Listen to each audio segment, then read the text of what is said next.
The Bird and the Squirrel. Beautiful story. One day, a beautiful bird came looking for food. The bird looked around and saw a mango on a tree. It was a ripe mango. A squirrel was eating the mango.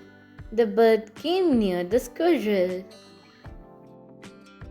The squirrel was afraid of the bird and went aside.